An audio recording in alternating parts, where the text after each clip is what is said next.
Hi all, welcome back to my channel Sushmita Aradhya vlogs. ಇವತ್ತಿನ vlog ಏನು ಅಂದರೆ ನಿಮಗೆಲ್ಲ ಒಂದು ಒಳ್ಳೆ ಆಪರ್ಚುನಿಟಿನ ತಂದಿದ್ದೀನಿ. ಆ್ಯಂಡ್ ನನಗೆ ಪರ್ಸ್ನಲ್ ಆಗಿ ಇನ್ಸ್ಟಾಗ್ರಾಮಲ್ಲಿ ಕೇಳ್ತಾನೆ ಇರ್ತೀರಾ, ಅಕ್ಕ ನೀವು ವರ್ಕ್ ಮಾಡ್ತಾ ಇದ್ದೀರಲ್ಲ ಏರ್ಪೋರ್ಟಲ್ಲಿ, ಈ ಥರ ಕ್ವಾಲಿಫಿಕೇಷನ್ ಆಗಿದೆ, ಹಿಂಗೆ ಏರ್ಪೋರ್ಟಲ್ಲಿ ವರ್ಕ್ ಸಿಗುತ್ತಾ ಅಂಡ್ ಅಕಾಡೆಮೀಸ್ಗೆ ಹೋಗೋದು ಇಂಪಾರ್ಟೆಂಟಾ ಅಂತೆಲ್ಲ ಕೇಳ್ತಾ ಇರ್ತೀರಾ. ಆ್ಯಂಡ್ ಅದ್ರ ರಿಲೇಟೆಡ್ ಇವತ್ತು ನನ್ನ ಬ್ಲಾಗ್ ಆಗಿರುತ್ತೆ.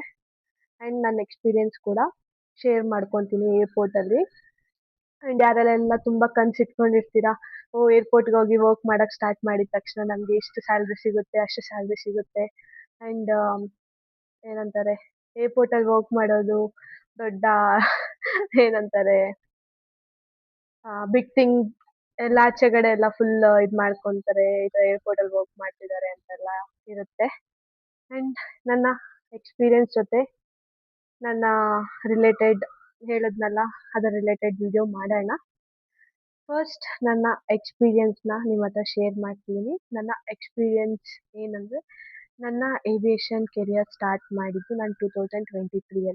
ನನ್ನ ಎಜುಕೇಷನ್ ಕಂಪ್ಲೀಟ್ ಆದ ತಕ್ಷಣ ನಾನು ಫಸ್ಟ್ ಕಾನ್ಸಂಟ್ರೇಟ್ ಮಾಡಿದ್ದು ಏವಿಯೇಷನ್. ನಮ್ಮ ಮನೇಲಿ ತುಂಬ ಜನ ಹೇಳಿದ್ರು, ಏನಕ್ಕೆ ಏವಿಯೇಷನ್ ಎಲ್ಲ, ಆರಾಮಾಗಿ ಅದನ್ನು IT ಜಾಬ್ ಆ ಥರ ತೊಗೋಬೋದು, ಈ ಥರ ಇನ್ನೂ ಎಜುಕೇಷನ್ ಕಂಟಿನ್ಯೂ ಮಾಡು ಆ ಥರ ಎಲ್ಲ ಹೇಳಿದ್ರು. ನನ್ನ ಮೈಂಡಲ್ಲಿ ಫಿಕ್ಸ್ ಆಗೋಗಿದ್ದೆ, ಲೈಕ್ ನಾನು ಏರ್ಪೋರ್ಟಲ್ಲಿ ವರ್ಕ್ ಮಾಡಬೇಕು, ಈ ಥರ ಇವರೆಲ್ಲ ಇಂಥ ಜಾಗದಲ್ಲಿ ವರ್ಕ್ ಮಾಡ್ತಾ ಇದ್ದಾರೆ, ನನ್ನ ಸೇಮ್ ಇರಬಾರ್ದು,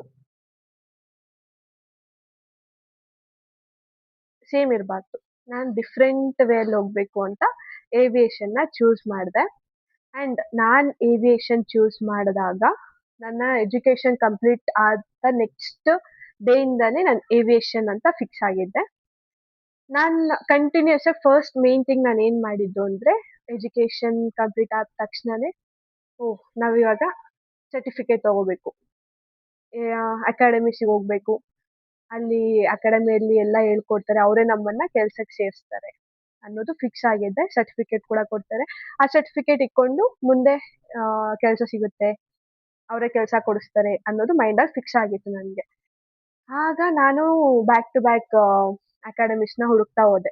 ಜಸ್ಟ್ ನಾನು ಎಲ್ಲೂ ಆಚೆ ಎಲ್ಲ ಹೋಗಿ ಹುಡುಕಿಲ್ಲ, ಮೊಬೈಲಲ್ಲೇ ಸ್ಕ್ರೋಲ್ ಮಾಡ್ತಾ ಎಲ್ಲಿ 100% ಆಫ್ ಪ್ಲೇಸ್ಮೆಂಟ್ ಸಿಗುತ್ತೆ ಎಲ್ಲ ಹುಡುಕ್ತಾ ಹೋದೆ. ಆಗ ನನಗೆ ಒಂದು ಅಕಾಡೆಮಿಗೆ ಜಾಯ್ನ್ ಆದೆ. ಆ್ಯಂಡ್ ನಾನು ಲೈಕ್ ಅವ್ರನ್ನ ಇದು ಮಾಡಿ ಮಾತಾಡ್ತಾ ಇಲ್ಲ, ದೇ ಆರ್ ಪ್ಲೇಸ್ಡ್ ಮೀ. ನನಗೆ 3 ಮಂತ್ಸ್ ಟೈಮ್ ತೊಗೊಂಡಿದ್ರು, ವಿತಿನ್ 3 ಮಂತ್ಸ್ ನಿನ್ನ ಪ್ಲೇಸ್ ಮಾಡ್ತೀನಿ ಅಂದಿದ್ರು. ನನಗೆ ಪ್ಲೇಸ್ ಮಾಡಿದ್ದು ಜಸ್ಟ್ 1 ಮಂತಲ್ಲೇ ನನಗೆ ಒಳ್ಳೆ ಕೆಲಸ ಕೂಡ ಕೊಡಿಸಿದ್ರು. And I was happy, like ನನಗೆ ಪ್ಲೇಸ್ಮೆಂಟ್ ಸಿಕ್ತು ಅನ್ನೋ ಥರ ನಾನು ಹ್ಯಾಪಿಯಾಗಿದ್ದೆ. ಜಸ್ಟ್ 1 ಮಂತಲ್ಲೇ ನನಗೆ ಪ್ಲೇಸ್ಮೆಂಟ್ ಕೂಡ ಆಯಿತು. ಆ್ಯಂಡ್ ನಾನು ಅಂದ್ಕೊಂಡಿದ್ದ ಪೊಸಿಷನ್ಗೆ ನನಗೆ ಸಿಕ್ಕಿಲ್ಲ. ಏರ್ಪೋರ್ಟ್ ಈಸ್ ಓಕೆ, ಏರ್ಪೋರ್ಟಲ್ಲೇ ಸುಮಾರು ಇರುತ್ತೆ ಅಂತ ನನಗೆ ಗೊತ್ತಿರಲಿಲ್ಲ. ಏರ್ಪೋರ್ಟ್ ಸ್ಟಾರ್ಟಿಂಗಲ್ಲಿ ಜಾಯ್ನ್ ಆದಾಗ ಅದು ಗೊತ್ತಿರಲಿಲ್ಲ. ಯಾವುದೋ ಒಂದು ಕಂಪನಿಗೆ ಜಾಯ್ನ್ ಆದೆ, ಅಲ್ಲಿ ಮೆನ್ಷನ್ ಮಾಡಲ್ಲ, ಯಾವ ಕಂಪನಿ ಅಂತ ಮೆನ್ಷನ್ ಮಾಡಲ್ಲ.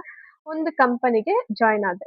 ಆ ಕಂಪನಿಗೆ ಜಾಯ್ನ್ ಆದಮೇಲೆ ನನಗೆ 1 month okay, 2 month okay, 3rd month like ಹೆಂಗಿತ್ತು ಅಂದರೆ, ನಾನು ಇಷ್ಟೆಲ್ಲ ಎಜುಕೇಷನ್ ಕಂಪ್ಲೀಟ್ ಮಾಡಿದ್ದೀನಿ, ಅಕಾಡೆಮಿಗೆ ಜಾಯ್ನ್ ಆಗಿದ್ದೀನಿ, ಅಕಾಡೆಮಿಯಲ್ಲಿ 1.5 ಲ್ಯಾಕ್ ತನಕ ಖರ್ಚು ಮಾಡಿದ್ದೀನಿ, ಎಲ್ಲ ಮಾಡಿದ್ರೂ ಈ ಕೆಲಸನಾ, ಅಂದರೆ ಸ್ಯಾಲ್ರಿ ವಾಸ್ ಗುಡ್, ಸ್ಯಾಲ್ರಿ ನನಗೆಲ್ಲ ಕರೆಕ್ಟಾಗೆ ಕೊಡ್ತಾ ಇದ್ರು, ಸ್ಯಾಲ್ರಿ ಕೂಡ ಒಳ್ಳೆ ಸ್ಯಾಲ್ರಿ ಸಿಗ್ತಾ ಇತ್ತು, plus incentives, daily incentives, on spot ನಿಮಗೆ ಇನ್ಸೆಂಟಿವ್ಸ್ ಏನಿದೆ ಎಲ್ಲ ಕ್ಲಿಯರ್ ಮಾಡ್ತಾ ಇದ್ರು, ಎಲ್ಲ ಚೆನ್ನಾಗಿತ್ತು. ಬಟ್ ನನ್ನ ಲೈಕ್ ನನಗೆ ಎಜುಕೇಷನ್ ಎಲ್ಲ ಮುಗಿದು ನಾನು ಆ ಪ್ಲೇಸಲ್ಲಿ ವರ್ಕ್ ಮಾಡೋಕ್ಕೆ ನನಗೆ ಇಷ್ಟ ಇರಲಿಲ್ಲ. ದೆನ್ ಆಫ್ಟರ್ ನನ್ನ ಮೈಂಡ್ ಸೆಟ್ ಹೆಂಗಿತ್ತು ಅಂದರೆ, ನೋ ಹ್ಯಾವ್ ಟು ಚೇಂಜ್. ಆಗ ನನಗೆ ಅಲ್ಲಿ ಅದೇ ಕಂಪ್ನಿಯಲ್ಲೇ ಒಬ್ಬರು ಹೆಲ್ಪ್ ಮಾಡಿದ್ರು, ಈ ಥರ ಈ ಕಂಪನಿಯಲ್ಲಿ ಹೈರಿಂಗ್ಸ್ ನಡೀತಾ ಇದೆ, ಹೋಗಿ ಟ್ರೈ ಮಾಡು ಅಂತ. ಲೈಕ್ ನಾನಾಗ ಆ ಕಂಪನಿಗೆ ಹೋಗಿ ಇಂಟರ್ವ್ಯೂ ಕೊಟ್ಟೆ. ನಾನು ಇಂಟರ್ವ್ಯೂ ಕೊಡುವಾಗ ಫಿಕ್ಸ್ ಆಗಿದ್ದೆ, ನಾನು ಯಾವುದೇ ಕಾರಣಕ್ಕೂ ಟರ್ಮಿನಲ್ ಸೈಡ್, ಕಸ್ಟಮರ್ ಸರ್ವಿಸ್ ಸೈಡ್ಗೆ ಹೋಗಬಾರ್ದು. ಯಾಕೆ ಅಂದರೆ ನನಗೆ ಪೇಷನ್ಸ್ ಇರಲಿಲ್ಲ, ಕಸ್ಟಮರ್ಸ್ನ ಹ್ಯಾಂಡಲ್ ಮಾಡೋದಿರ್ಬೋದು. ನನಗೆ ಫಸ್ಟೇ ಹೈ ಟೆಂಪರ್, ಅವ್ರೇನಾದರೂ ಸ್ವಲ್ಪ ಆ ಕಡೆ ಈ ಕಡೆ ಆದ್ರೂ ಸುಮ್ಮನೆ ಜಗಳ ಮಾಡೋದು, ಆ ಥರ ಫುಲ್ ಫಿಕ್ಸ್ ಆಗಿದ್ದೆ ನಾನು ಹೋಗಬಾರ್ದು. ಹೋದರೆ ರ್ಯಾಂಪ್ ಸೈಡ್ ಹೋಗಬೇಕು, ಫ್ಲೈಟ್ ಹತ್ರನೇ ಇರಬೇಕು, ಫ್ಲೈಟ್ಸ್ ಹತ್ರ ಕೆಲಸ ಮಾಡಬೇಕು ಅನ್ನೋದು ಫಿಕ್ಸ್ ಆಗಿದ್ದೆ. ಆಫ್ಟರ್ ಇಂಟರ್ವ್ಯೂ ಕೊಟ್ಟೆ. ಇಂಟರ್ವ್ಯೂ ಕೊಟ್ಟಾದ್ಮೇಲೆ ಕೂಡ ಸೆಲೆಕ್ಟ್ ಆದೆ. ಇಂಟರ್ವ್ಯೂ ಫಸ್ಟ್ ರೌಂಡಲ್ಲೇ ಸೆಲೆಕ್ಟ್ ಆದೆ. ಸೆಕೆಂಡ್ ರೌಂಡಲ್ಲಿ ಜಾಸ್ತಿ ಏನು ಕ್ವಶನ್ಸ್ ಕೇಳಿಲ್ಲ. ಸೆಕೆಂಡ್ ರೌಂಡು ಕೂಡ ಕ್ಲಿಯರ್ ಮಾಡಿದೆ. ಆ್ಯಂಡ್ ಇಂಟರ್ವ್ಯೂ ಕೊಟ್ಮೇಲೆ ನನಗೆ ಬಂದಿದ್ದು ಮ್ಯಾಟರ್ ಏನು ಅಂದರೆ, ಆ ಕಂಪನಿಯಲ್ಲಿ ಯಾವ್ದು ನಾನು ಸೆಲೆಕ್ಟ್ ಆದ್ನಲ್ಲ, ಆ ಕಂಪನಿ ಸೆಕೆಂಡ್ ಕಂಪನಿಯಲ್ಲಿ ನನಗೆ ಅವರು ಜಾಯಿನ್ ಮಾಡ್ಕೊಳ್ಳಿಕ್ಕೆ, ಇವತ್ತು ಇಂಟರ್ವ್ಯೂ ಕೊಟ್ಟು ಸೆಲೆಕ್ಟ್ ಆಗಿದೆ ಅಂದರೆ ಆಲ್ಮೋಸ್ಟ್ ಜಾಯಿನ್ ಆಗೋದಕ್ಕೆ 3 ಮಂತ್ಸ್ ಟೈಮ್ ತಗೊಳುತ್ತೆ. ಬಿಕಾಸ್ ಟ್ರೈನಿಂಗ್ ಎಲ್ಲ ಅವರು ಫಸ್ಟೇ ಕೊಟ್ಟು ಆಮೇಲೆ ಒಳಗಡೆ ತಗೊಳ್ಳೋದು ಅಂತ ಗೊತ್ತಾಯ್ತು. And but God's plan was different. ಹೆಂಗಿತ್ತು ಅಂದರೆ, ನಾನು ಇಂಟರ್ವ್ಯೂ ಕೊಟ್ಟಿದ್ದೀನಿ. ಇಂಟರ್ವ್ಯೂ ಕೊಟ್ಟು 1 ಮಂತಲ್ಲೇನೆ ಸೌದಿ ಸೌದಿ ಏರ್ಲೈನ್ಸಲ್ಲಿ ಸೌದಿಯಲ್ಲಿ ಇಂಟರ್ವ್ಯೂಸ್ ಕಂಡಕ್ಟ್ ಮಾಡಿದ್ರು. ಅದೇ ಟೈಮಲ್ಲೇನೆ ಸೆಲೆಕ್ಟ್ ಆಗಿದ್ದ ಕಂಪನಿಯಲ್ಲಿ ramp staff Saudi interview attend ಮಾಡಿ ಸೆಲೆಕ್ಟ್ ಆಗಿ ಹೊರಟೋದ್ರು 1 ಮಂತ್ಗೆನೆ. ಈಗ ಅವ್ರಿಗೆ ರಿಕ್ವೈರ್ಮೆಂಟ್ ಇತ್ತು. ಬೇರೆ ಆಪ್ಷನ್ ಇಲ್ದಿರ ನಮ್ಮನ್ನ ಯಾರನ್ನ ಇಂಟರ್ವ್ಯೂ ಸೆಲೆಕ್ಟ್ ಮಾಡಿದಾರೆ ಅವ್ರನ್ನ ತಗೋಬೇಕಾಗಿತ್ತು. ಆ್ಯಂಡ್ 1 ಮಂತ್ಗೆನೆ ನಮ್ಮನ್ನೆಲ್ಲ ಟ್ರೈನಿಂಗ್ ಕರೆದು ಜಾಯ್ನಿಂಗ್ ಎಲ್ಲ ಆಯಿತು. ಮೇ 15th ಮೇ 9th ನಾನು ಜಾಯ್ನ್ ಆಗಿದ್ದು ಆ ಕಂಪನಿಗೆ, ಸೆಕೆಂಡ್ ಕಂಪನಿ. ಮೇ 9th ನಾನು ಜಾಯ್ನ್ ಆದೆ ಕಂಪನಿಗೆ. ಮೇ 9th ಜಾಯ್ನ್ ಆದೆ. ಜಾಯ್ನ್ ಆಗಿ 1 ವೀಕ್ ಆರಾಮ್ಸೆ ನಡೀತಾ ಇತ್ತು. ಲೈಕ್ ಫ್ಲೈಟ್ ಹತ್ರ ಹೋಗೋದು, ಫ್ಲೈಟ್ ಹತ್ರನೇ ನಮಗೆ ಟ್ರೈನಿಂಗ್, ಲೈಕ್ ಫಸ್ಟೇ ಟ್ರೈನಿಂಗ್ ಎಲ್ಲ ಕಂಪ್ಲೀಟ್ ಆಗಿತ್ತು. ಲೈಕ್ ನೋಡಿ ಟ್ರೈನ್ ಮಾಡೋ ಥರ ಟ್ರೈನ್ ಮಾಡ್ತಾ ಇದ್ರು. ಕಲ್ತ್ಕೊಳ್ಳಿಕ್ಕೆ ಹೆಲ್ಪ್ ಆಗಲಿ, ಸ್ಟಾರ್ಟಿಂಗ್ಗೆ ನಮ್ಮನ್ನ ಬಿಡೋದಿಲ್ಲ. ಎಲ್ಲ ಸೆನ್ಸಿಟಿವ್ ಥಿಂಗ್ಸ್ ಆಗಿರೋದ್ರಿಂದ ನಿಧಾನಕ್ಕೆ ಮಾಡ್ತಾ ಇದ್ರು. ಆ್ಯಂಡ್ 1 ವೀಕ್ ಆಯಿತು ಜಾಯ್ನ್ ಆಗಿ. 1 ವೀಕ್ ಆದಮೇಲೆ ನನಗೆ ಸಪ್ರೇಟ್ ತಿಂಗೆ ಕಾಯ್ತಾ ಇತ್ತು ಮತ್ತೆ ಆ ಕಂಪನಿಯಲ್ಲಿ. ಬಟ್ ಅದು ಇದಂತಲ್ಲ, ಒಳ್ಳೆ ಪೊಸಿಷನ್ಗೆ ನನಗೆ ಕಳ್ಸಿದ್ರು. ರ್ಯಾಂಪಿಗೆ ಅಂತ ಹೋದೆ. ರ್ಯಾಂಪಲ್ಲಿ ಬಿಸಿಲು, ಮಳೆ, ಚಳಿ, ಗಾಳಿ ಪ್ರತಿಯೊಂದು ಇರುತ್ತೆ. ಆದ್ರೂ ಕಂಟ್ರೋಲ್ ಮಾಡಿಕೊಂಡು ಒಳ್ಳೆ ಫ್ಯೂಚರ್ ಕೂಡ ಇರುತ್ತೆ ಅಂತ ಹೋದೆ. ಬಟ್ ಅಲ್ಲಿ ನನಗೆ ಇನ್ನೂ ಒಳ್ಳೆ ಫ್ಯೂಚರ್ ಇರುತ್ತೆ ನಿಮಗೆ ಅಂತ ಅಲ್ಲಿ ಕಳ್ಸಿದ್ದು ಅದೇ AOCC. AOCC ಅಂದರೆ ಏರ್ಪೋರ್ಟ್ ಆಪರೇಷನ್ಸ್ ಕಂಟ್ರೋಲ್ ಸೆಂಟರ್. ಆ ಟೈಮಲ್ಲಿ ಏನಾಯಿತು ಅಂದರೆ, AOCCಯಲ್ಲಿ ವೇಕೆನ್ಸಿ ಇತ್ತು. ಅದೇ ಕಂಪನಿಯಲ್ಲೇನೆ AOCC ಅಂತ ಒಂದು ಸಪ್ರೇಟ್ ಡಿಪಾರ್ಟ್ಮೆಂಟ್ ಇರುತ್ತೆ. ಆ ಡಿಪಾರ್ಟ್ಮೆಂಟಲ್ಲಿ ಒಬ್ರು ರಿಸೈನ್ ಮಾಡಿದ್ರು. ರಿಸೈನ್ ಮಾಡಿದಾಗ ಅವ್ರಿಗೆ ನೋಟಿಸ್ ಪೀರಿಯಡ್ ನಡೆಯೋ ಟೈಮಲ್ಲಿ ಆ ಪ್ಲೇಸಿಗೆ ಇನ್ನೂ ಇಬ್ರು ಬೇಕಾಗಿತ್ತು ಅಂತ ಆ ಡಿಪಾರ್ಟ್ಮೆಂಟಲ್ಲಿ ಇನ್ಚಾರ್ಜ್ ಒಬ್ರು ಇರ್ತಾರಲ್ಲ, ಅವರು ರಿಕ್ವೈರ್ಮೆಂಟ್ ಇದೆ ಅಂತ ಕೇಳಿದ್ರು. ಆ ಟೈಮಲ್ಲೇ ನಾನು ಕೂಡ ಜಾಯ್ನ್ ಆಗಿದ್ದೆ. ಆ್ಯಂಡ್ ನನ್ನ ಅಲ್ಲಿಗೆ ಹೋಗಿ ಒಂದು ಸ್ವಲ್ಪ ದಿನ ಅಬ್ಸರ್ವ್ ಮಾಡು, ನಿನಗೆ ಇಷ್ಟ ಆದರೆ ಅಲ್ಲೇ ಕಂಟಿನ್ಯೂ ಮಾಡು, ನಿಂಗೆ ಇಷ್ಟ ಇಲ್ಲ ಅಂದರೆ ಇಲ್ಲಿಗೆ ರ್ಯಾಂಪಿಗೆ ಬಾ ಅಂತ ಹೇಳಿದ್ರು. 1 ವೀಕ್ ಹೋದೆ. ಅಲ್ಲಿ ಅವರೆಲ್ಲ ಹೇಳ್ಕೊಟ್ಟಿದ್ದು ನೋಡಿ, ಫುಲ್ ಆಫೀಸ್ ಇರುತ್ತೆ. ಅಲ್ಲಿ ಬಿಸಿಲಲ್ಲಿ ಕೆಲಸ ಮಾಡೋ ಬದಲು ಇಲ್ಲೇ ಮಾಡ್ಬೋದಲ್ಲ, ಸೇಮೇ ಇರುತ್ತೆ ಅಂತ ಆಫೀಸ್ಗೆ ಹೋದೆ. ಆಫೀಸ್ನ ಚೂಸ್ ಮಾಡಿದೆ. ಬಟ್ ತುಂಬಾನೇ ಚೆನ್ನಾಗಿ ನಡೀತಾ ಇತ್ತು. ತುಂಬಾನೇ ಚೆನ್ನಾಗಿ ನಡೀತಾ ಇತ್ತು. ಆಲ್ಮೋಸ್ಟ್ 1 ಇಯರ್ ನಾನು ಅಲ್ಲೇ ಮಾಡಿದೆ. 1.5 ಇಯರ್ಸ್ ನಾನು ಅಲ್ಲೇ ಮಾಡಿದೆ AOCCಯಲ್ಲೇನೆ. ತುಂಬಾ ಏರ್ಲೈನ್ಸ್ ಅಕ್ಕಪಕ್ಕ ಎಲ್ಲ ಪ್ರತಿಯೊಂದು ಏರ್ಲೈನ್ಸ್ ಇರುತ್ತೆ. ಪ್ರತಿಯೊಂದು ಗ್ರೌಂಡ್ ಹ್ಯಾಂಡ್ಲಿಂಗ್ ಕಂಪನೀಸ್ ಇರುತ್ತೆ, ಏರ್ಲೈನ್ಸ್ ಇರುತ್ತೆ. ಚೆನ್ನಾಗಿ ನಡೀತಾ ಇತ್ತು. ನಾನು ಅಲ್ಲಿ ರ್ಯಾಂಪ್ಗೆ ಅಂತ ಹೋದೆ. ಅಲ್ಲಿಂದ ಒಳ್ಳೆ ಡಿಪಾರ್ಟ್ಮೆಂಟ್ಗೆ ಕಳಿಸಿದ್ರು. ಚೆನ್ನಾಗಿ ನಡೀತಾ ಇತ್ತು. Everything was good. ಸಡನ್ ಆಗಿ ಒಂದು ಶಾಕ್ ಆಗಿತ್ತು. ಆಫ್ಟರ್ 1.5 ಇಯರ್ ನನಗೆ ಒಂದು ಶಾಕ್. ನಾನು ಜಾಯ್ನ್ ಆದ 1.5 ಇಯರ್ಗೆ ಒಂದು ಶಾಕ್ ಕಾಯ್ದಿತ್ತು. ಏನು ಅಂದರೆ, ನಮ್ಮದು ಟರ್ಕಿಶ್ ಕಂಪನಿ ಆಗಿರೋದ್ರಿಂದ ಆ್ಯಂಡ್ ಅದೇ ಟೈಮಲ್ಲಿ ಸಿಂಧು ವಾರ್ ನಡೀತು. ಆ ಟೈಮಲ್ಲಿ ಸಮಥಿಂಗ್ ಏನೇನೋ ಆಗಿ ಎಲ್ಲ ಮೋದಿ ನಮ್ಮ ಕಂಪನಿ ಲೈಸೆನ್ಸ್ನ ಕ್ಯಾನ್ಸಲ್ ಮಾಡಿದ್ರು. And company night and night close ಆಯಿತು. ನೆಕ್ಸ್ಟ್ ಡೇಯಿಂದನೇ ನನಗೆ ಬೇರೆ ಆಪ್ಷನ್ ಇಲ್ದಿರ ನಮ್ಮ ಕಂಪನಿಯಲ್ಲಿ ವರ್ಕ್ ಮಾಡ್ತಿದ್ದಂಥ ಸ್ವಲ್ಪ ಜನ ಸ್ಟಾಫ್ನ one of the ground handling ಕಂಪನಿಗೆ ಕಳಿಸಿದ್ರು. ಇನ್ನೊಂದು ಡಿಪಾರ್ಟ್ಮೆಂಟ್ ಆಫ್ ದಿ ಮೆಂಬರ್ಸ್ನ ಇನ್ನೊಂದು ಗ್ರೌಂಡ್ ಹ್ಯಾಂಡ್ಲಿಂಗ್ ಕಂಪನಿಗೆ ಕಳಿಸಿದ್ರು.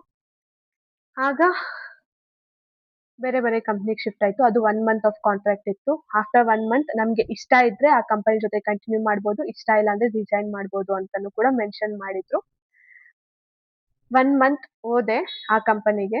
ನನ್ನ ಡಿಪಾರ್ಟ್ಮೆಂಟ್ ಯಾವ ಕಂಪನಿಗೆ ಶಿಫ್ಟ್ ಆಗಿತ್ತು ಆ ಕಂಪನಿಗೆ 1 ಮಂತ್ ಮಾಡಿದೆ. ಎ-ಒ-ಸಿ-ಸಿಯಲ್ಲೇ ಮಾಡ್ತಿದ್ದೆ 1 ಮಂತ್ ಕೂಡ. ಆಂಡ್ ಆಫ್ಟರ್ ದಟ್ ಆ ಎ-ಒ-ಸಿ-ಸಿ ಡಿಪಾರ್ಟ್ಮೆಂಟ್ ಬಂದು ರ್ಯಾಂಪ್. ನನ್ನ ಡಿಪಾರ್ಟ್ಮೆಂಟ್ ಹೋಗಿದ್ದ ಕಂಪನಿಯಲ್ಲಿ ರ್ಯಾಂಪಲ್ಲಿ ಗರ್ಲ್ಸ್‌ನ ಅಲೋ ಇರ್ಲಿಲ್ಲ. ಲೇಡೀಸ್ ಯಾರು ವರ್ಕ್ ಮಾಡ್ತಾ ಇರ್ಲಿಲ್ಲ ರ್ಯಾಂಪ್ ಸೈಡಲ್ಲಿ. ಅವ್ರು ನನ್ಗೆ ಕಸ್ಟಮರ್ ಸರ್ವಿಸ್‌ಗೆ ಆಫರ್ ಮಾಡ್ತೀವಿ, ಅಲ್ಲಿ ಮಾಡಿ ಅಂತ ಹೇಳಿದ್ರು. ನಾನು ಫಸ್ಟೇ ಫಿಕ್ಸ್ ಆಗಿನೇ ಬಂದಿದ್ದೆ ಕಸ್ಟಮರ್ ಸರ್ವಿಸಿಗೆ ಹೋಗ್ಬಾರ್ದು ಅಂತ. ದೆನ್ ಇಲ್ಲಿ ನಾನ್ ಮಾಡೋದಿಲ್ಲ ಅಂತ ರಿಸೈನ್ ಮಾಡ್ದೆ. ಆ್ಯಂಡ್ ರಿಸೈನ್ ಮಾಡಿ 4 ಮಂತ್ಸ್ ಅಲ್ಲೇ ನನ್ಗೆ ಮದ್ವೆ ಇತ್ತು. ರಿಸೈನ್ ಮಾಡ್ಬಿಟ್ಟೆ. 4 ಮಂತ್ಸ್ ಮನೆಯಲ್ಲೇ ಇದ್ದೆ.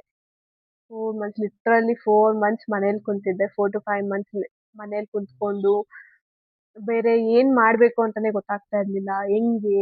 ನೆಕ್ಸ್ಟ್ ಏನು? ನನ್ನ ಅದಾದ್ಮೇಲೆ ಕೂಡ ನಾನು ರಿಸೈನ್ ಮಾಡಿದ್ಮೇಲೆ 2-3 ಟೈಮ್ಸ್ ಒಂದ್ ಕಂಪನಿಯಲ್ಲಿ ಅಟೆಂಡ್ ಮಾಡ್ದೆ ಇಂಟರ್ವ್ಯೂನ. ಅದು ಗ್ರೌಂಡ್ ಹ್ಯಾಂಡ್ಲಿಂಗ್ ಕಂಪನಿನೇ.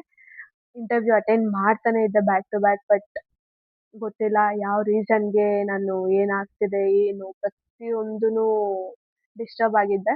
4 ಮಂತ್ಸ್ ಲಿಟ್ರಲಿ ಮನೇಲಿ ಕುಂತಿದ್ದೆ. ಆ್ಯಂಡ್ ನನ್ ಮದ್ವೆನೂ ಆಯ್ತು. ಮದ್ವೆ ಆದ್ಮೇಲೆ 2 ಮಂತ್ಸ್ ಮನೇಲಿದ್ದೆ. ಸ್ವಲ್ಪ ರೆಸ್ಟ್ ಮಾಡೋಣ, ಟೈಮ್ ತಗೊಳ್ಳೋಣ ಅಂತ. 2 ಮಂತ್ಸ್ ಆದ್ಮೇಲೆ ನನ್ನ ಹಸ್ಬೆಂಡ್ ನನ್ಗೆ ಬೂಸ್ಟ್ ಮಾಡಿದ್ರು. ಹೋಗು ಇಂಟರ್ವ್ಯೂಸ್‌ನ ಅಟೆಂಡ್ ಮಾಡು ಅಂತ. ಮದ್ವೆ ಆಗಿ ಹೋದ ಫಸ್ಟ್ ಇಂಟರ್ವ್ಯೂ ಅಲ್ಲೇನೆ ಅವ್ರು ನನ್ಗೆ ಕೊಟ್ಟಿದ್ದ ಆಪ್ಷನ್, ನಾನು ಕಸ್ಟಮರ್ ಸರ್ವಿಸ್‌ಗೆ ಅಂತ ಹೋದೆ. ಬಟ್ ಮತ್ತೆ ಅಲ್ಲಿ ನನ್ನ ಎಕ್ಸ್‌ಪೀರಿಯನ್ಸ್‌ನ ಮೆನ್ಷನ್ ಮಾಡಿದ್ದೆ ರೆಸ್ಯೂಮಲ್ಲಿ. ಅವರು ರ್ಯಾಂಪಲ್ಲಿ ನಿಂಗೆ ಎಕ್ಸ್‌ಪೀರಿಯನ್ಸ್ ಇದೆ ಅಲ್ವಾ? ರ್ಯಾಂಪ್‌ಗೆ ಸೆಲೆಕ್ಟ್ ಮಾಡ್ತೀವಿ ಅಂತ ರ್ಯಾಂಪಿಗೆ ಕೊಟ್ರು. ಮತ್ತೆ ನಾನು ರ್ಯಾಂಪಿಗೆ ಬಂದೆ. ರ್ಯಾಂಪಿಗೆ ಬಂದ್ಮೇಲೆ ಏನಾಗಿತ್ತು ಅಂದ್ರೆ, ಅಲ್ಲಿ ಕೂಡ ಅಷ್ಟೇನೆ ರ್ಯಾಂಪಿಗೆ ಅಂತ ಸೆಲೆಕ್ಟ್ ಆದೆ. ಆಮೇಲೆ ಸ್ವಲ್ಪ ಓಕೆ ಆಗಿ ಹೋಗ್ತಾ ಇತ್ತು ಪ್ರತಿಯೊಂದೂನು. ಆ್ಯಂಡ್ ರ್ಯಾಂಪಲ್ಲಿ ಮಾಡ್ತಾ ಇದ್ದೀನಿ. ರ್ಯಾಂಪ್ ಸೂಪರ್ವೈಸರ್ ಆಗಿ ವರ್ಕ್ ಮಾಡ್ತಾ ಇದ್ದೀನಿ. ಸೂಪರ್ವೈಸರ್ ಆಗಿ ವರ್ಕ್ ಮಾಡ್ತಾ ಇದ್ದೆ. ಆ್ಯಂಡ್ ರೀಸೆಂಟಾಗಿ ಮತ್ತೆ ಒಂದು ಬೇರೆ ಡಿಪಾರ್ಟ್ಮೆಂಟ್‌ಗೆ ಕಳ್ಸಿದ್ದಾರೆ. ಅದು ಕೂಡ ಒಳ್ಳೆ ಡಿಪಾರ್ಟ್ಮೆಂಟೇನೆ. ಆ್ಯಂಡ್ ನೀವು ಕೇಳ್ಬೋದು ಯಾಕೆ ನೀವು ಎ-ಒ-ಸಿ-ಸಿಗೆನೆ ಟ್ರೈ ಮಾಡಿಲ್ಲ ಅಂತ. ನಾನು ಇಂಟರ್ವ್ಯೂ ಅಟೆಂಡ್ ಮಾಡಿದಾಗ ಎ-ಒ-ಸಿ-ಸಿ ಡಿಪಾರ್ಟ್ಮೆಂಟ್‌ಗೆ ವೇಕೆನ್ಸಿ ಇರ್ಲಿಲ್ಲ. ನಾನು ಒಳಗಡೆ ಬಂದ್ಮೇಲೆ ಕೂಡ ನಮ್ಮ ಮ್ಯಾನೇಜರ್ಸ್ ಹತ್ರ ಎಲ್ಲ ರಿಕ್ವೆಸ್ಟ್ ಮಾಡ್ದೆ. ಈ ಥರ ಎಕ್ಸ್‌ಪೀರಿಯನ್ಸ್ ಇದೆ ನನಗೆ, ನನ್ನ ಅಲ್ಲಿಗೆ ಕಳಿಸಿ ಅಂತ. ಬಟ್ ಅವಾಗೂ ಕೂಡ ವೇಕೆನ್ಸಿ ಇರ್ಲಿಲ್ಲ, ಫುಲ್ ಆಗಿತ್ತು. ಯಾರು ಬಿಟ್ಟು ಹೋಗಿರ್ಲಿಲ್ಲ ಇನ್ನು ಈ ಕಂಪನಿಯಲ್ಲಿ ಎ-ಒ-ಸಿ-ಸಿ ಅನ್ನೋ ಡಿಪಾರ್ಟ್ಮೆಂಟಲ್ಲಿ. ಆ್ಯಂಡ್ ದೆನ್ ಇವಾಗ ಬೇರೆ ಪೋಸ್ಟ್‌ಗೆ ನನ್ನ ಹಾಕಿದ್ದಾರೆ. ಅದು ಕೂಡ ರ್ಯಾಂಪೇ ಬರುತ್ತೆ. ಬಟ್ ಸಪ್ರೇಟ್ ಡಿಪಾರ್ಟ್ಮೆಂಟ್ ಆಗಿರುತ್ತೆ. ಅದನ್ನು ನಿಮ್ಗೆ ಅಪ್ಕಮಿಂಗ್ ವ್ಲಾಗ್ಸಲ್ಲಿ ತಿಳಿಸ್ತೀನಿ ನಾನು ಯಾವ ಡಿಪಾರ್ಟ್ಮೆಂಟ್ ಅಂತ ನಿಮ್ಗೆಲ್ಲ. ಜಸ್ಟ್ ಇವಾಗ ಟ್ರೈನಿಂಗ್ ಅಲ್ಲಿ ಇಟ್ಟಿದ್ದಾರೆ. ಇನ್ನೂ ಕನ್ಫರ್ಮ್ ಆಗಿಲ್ಲ. ಒನ್ಸ್ ನಾವು ಪರ್ಫೆಕ್ಟ್ ಆಗ್ತೀವಿ ಅಂತ ಅವ್ರಿಗೆ ಗೊತ್ತಾದಾಗ ನಮ್ಮನ್ನ ಕನ್ಫರ್ಮ್ ಮಾಡಿ ನಮ್ಗೆ ಸರ್ಟಿಫಿಕೇಟ್ ಕೊಟ್ಟು ಓಕೆ ಮಾಡ್ತಾರೆ. ಆ್ಯಂಡ್ ಇನ್ನೊಂದು ಏನು ಅಂದ್ರೆ, ನಿಮ್ಗೆಲ್ಲ ಹೇಳ್ದಂಗೆ ಸ್ಟಾರ್ಟಿಂಗಲ್ಲಿ ನಿಮ್ಗೆಲ್ಲ ಯೂಸ್ಫುಲ್ ಆಗತ್ತೆ ಅಂತ ನಾನು ನಿಮ್ಗೆಲ್ಲ ಕ್ಲಾಸಸ್‌ನ ಯಾರೆಲ್ಲ ಇಂಟರ್ವ್ಯೂ ಕ್ರ್ಯಾಕ್ ಮಾಡ್ಬೇಕು ಅಂತ ಇದ್ದೀರಾ ಏವಿಯೇಷನಲ್ಲಿ, ಅವ್ರಿಗೆಲ್ಲ ಬೇಸಿಕ್ ಥಿಂಗ್ಸ್ ಏನಿರಬೇಕು, ಯಾವ ಪೊಸಿಷನ್‌ಗೆ ಏನ್ ನಿಮ್ಗೆ ಗೊತ್ತಿರಬೇಕು, ಆ್ಯಂಡ್ ಯಾವ ಟೈಮಲ್ಲಿ ಇಂಟರ್ವ್ಯೂಸ್ ಇದೆ ಪ್ರತಿಯೊಂದೂ ನಿಮ್ಗೆ ನಾನು ಹೇಳ್ತೀನಿ. ಆ್ಯಂಡ್ ಕ್ಲಾಸಸ್‌ನ ತಗೋಬೇಕು ಅಂತಾನೂ ಇದ್ದೀನಿ. ಸ್ವಲ್ಪ ಜನಕ್ಕೆ ಲೈಕ್ ಏವಿಯೇಷನ್ ಅಕಾಡೆಮಿಗೆ ಹೋದ್ರೆ ನಿಮ್ಗೆ ಸರ್ಟಿಫಿಕೇಟ್ ಸಿಗುತ್ತೆ, ಆಗಾಗ ಕೆಲಸ ಕೊಡಿಸ್ತಾರೆ ಅನ್ನೋದೆಲ್ಲ ಮೈಂಡಲ್ಲಿ ತೆಗೀರಿ. 1.5 ಲ್ಯಾಕ್ 2 ಲ್ಯಾಕ್ಸ್ ತನಕನೂ ಈಗ ಅಮೌಂಟ್ ಪೇ ಮಾಡಿಸ್ಕೊಂಡು ನಿಮ್ಮನ್ನ ಅರ್ಧದಲ್ಲೇ ಬಿಟ್ಬಿಡ್ತಾರೆ. ಲೈಕ್ ಅದ್ರಿಂದ ನೀವು ಯಾವುದೇ ರೀತಿ ಅಮೌಂಟ್ ನನಗೆ ಪೇ ಮಾಡೋಷ್ಟಿಲ್ಲ. ಫ್ರೀಯಾಗಿ ನಾನು ನಿಮ್ಗೆ ನನಗೇನ್ ಗೊತ್ತು ಪ್ರತಿಯೊಂದನ್ನು ನಾನು ನಿಮ್ಗೆ ಹೇಳ್ಕೊಡ್ತೀನಿ. ಆ್ಯಂಡ್ ಎಲ್ಲೆಲ್ಲ ಇಂಟರ್ವ್ಯೂಸ್ ನಡೀತಾ ಇದೆ, ಎಲ್ಲಾ ಕಡೆ ಇಂಟರ್ವ್ಯೂಸ್‌ನ ನಾನೇ ನಿಮ್ಮನ್ನ ಅಟೆಂಡ್ ಮಾಡಿಸ್ತೀನಿ. ನಾನ್ ಕರ್ಕೊಂಡು ಹೋಗಲ್ಲ, ನಿಮ್ಗೆ ಹೇಳ್ತೀನಿ ಎಲ್ಲಿ ಇಂಟರ್ವ್ಯೂ ನಡೀತಾ ಇದೆ ಅಂತ. ನೀವು ಡೈರೆಕ್ಟ್ ಆಗಿ ಅಲ್ಲೋಗಿ ಇಂಟರ್ವ್ಯೂನ ಅಟೆಂಡ್ ಮಾಡಿ. ಇನ್ ಕೇಸ್ ನೀವು ಅಲ್ಲಿ ಸೆಲೆಕ್ಟ್ ಆಗಿಲ್ಲ ಅಂದ್ರೆ ನಿಮಗೆ ಎಲ್ಲಿ ಪ್ಲೇಸ್‌ಮೆಂಟ್ ಆಗುತ್ತೋ ಅಲ್ಲಿ ತನಕನೂ ನಾನು ನಿಮ್ಗೆ ಜೊತೆಲಿರ್ತೀನಿ. ನಿಮ್ಗೆ ಏನೇ ಡೌಟ್ಸ್ ಇದ್ರೂ ನಿಮ್ಗೆ ಹೇಳ್ಕೊಡ್ತೀನಿ. ಪ್ರತಿಯೊಂದನ್ನು ನಾನು ನಿಮ್ಗೆ ಗೈಡ್ ಮಾಡ್ತೀನಿ. ನಿಮ್ಗೆ ಪ್ಲೇಸ್‌ಮೆಂಟ್ ಆಗೋ ತನಕ ನಾನು ನಿಮ್ ಜೊತೆ ಇರ್ತೀನಿ. ಇಷ್ಟ ಆಗಿತ್ತು. ಇದನ್ನೇ ನಿಮ್ಗೆ ಹೇಳ್ಬೇಕು ಅಂತ ಇದ್ದಿದ್ದು. ಆ್ಯಂಡ್ ಯಾರೆಲ್ಲ ಇದ್ರಲ್ಲಿ ಇಂಟ್ರೆಸ್ಟ್ ಇದೆ ನನ್ನ ಸಬ್ಸ್ಕ್ರೈಬ್ ಮಾಡ್ಕೊಳ್ಳಿ. ನನ್ನ ಚಾನೆಲ್‌ನ ಸಬ್ಸ್ಕ್ರೈಬ್ ಮಾಡ್ಕೊಂಡ್ರೆ ನಿಮ್ಗೆ ಅಪ್ಡೇಟ್ಸ್ ಬರ್ತಾ ಇರುತ್ತೆ. ಮುಂದಿನ ವ್ಲಾಗಲ್ಲಿ ನಾನು ನಿಮ್ಗೆ ಯಾರಿಗೆ ಕಾಂಟ್ಯಾಕ್ಟ್ ಮಾಡಬೇಕು ಪ್ರತಿಯೊಂದು ಇನ್ಫಾರ್ಮೇಷನ್‌ನ ಹಾಕ್ತೀನಿ ನೆಕ್ಸ್ಟ್ ವ್ಲಾಗಲ್ಲಿ. ಆ್ಯಂಡ್ ಕ್ಲಾಸಸ್ ಎಲ್ಲ ಯಾವ ಥರ ಮಾಡ್ತೀನಿ ಆ್ಯಂಡ್ ಇದು ಟೀಮ್ ಬ್ಯಾಚ್ ವೈಸ್ ನಾನು ಮಾಡಬೇಕು ಅಂತ ಅನ್ಕೊಂಡಿದ್ದೀನಿ. 1 ಬ್ಯಾಚಲ್ಲಿ 5 ಮೆಂಬರ್ಸ್ ಅಷ್ಟೇ ನಾನು ತಗೋಬೇಕು ಅಂತ ಇದ್ದೀನಿ. ಯಾರಿಗೆಲ್ಲ ಇಂಟ್ರೆಸ್ಟ್ ಇದೆ ಪ್ಲೀಸ್ ನನ್ನ ಚಾನೆಲ್‌ನ ಸಬ್ಸ್ಕ್ರೈಬ್ ಮಾಡ್ಕೊಳ್ಳಿ. ನಿಮಗೆ ಅಪ್ಕಮಿಂಗ್ ವ್ಲಾಗಲ್ಲಿ ಎಲ್ಲಿ ಕಾಂಟ್ಯಾಕ್ಟ್ ಮಾಡಬೇಕು ಅನ್ನೋದನ್ನ ಯಾರಿಗೆ ಕಾಂಟ್ಯಾಕ್ಟ್ ಮಾಡಬೇಕು ಅನ್ನೋದು ಕೂಡ ಅಪ್ಕಮಿಂಗ್ ವ್ಲಾಗಲ್ಲಿ ಹಾಕಿರ್ತೀನಿ. ಇಷ್ಟ ಆಗಿತ್ತು ಇವತ್ತಿನ ವ್ಲಾಗ್. ಈ ವ್ಲಾಗ್ ನಿಮಗೆಲ್ಲ ಇಷ್ಟ ಆಗಿದ್ರೆ ಪ್ಲೀಸ್ ಲೈಕ್ ಮಾಡಿ, ಶೇರ್ ಮಾಡಿ, ಕಮೆಂಟ್ ಮಾಡಿ. ತಪ್ಪದೆ ನನ್ನ ಚಾನೆಲ್‌ನ ಸಬ್ಸ್ಕ್ರೈಬ್ ಮಾಡ್ಕೊಳ್ಳಿ. ಸಿಗೋಣ ನೆಕ್ಸ್ಟ್ ವ್ಲಾಗಲ್ಲಿ. ಬಾಯ್ ಬಾಯ್.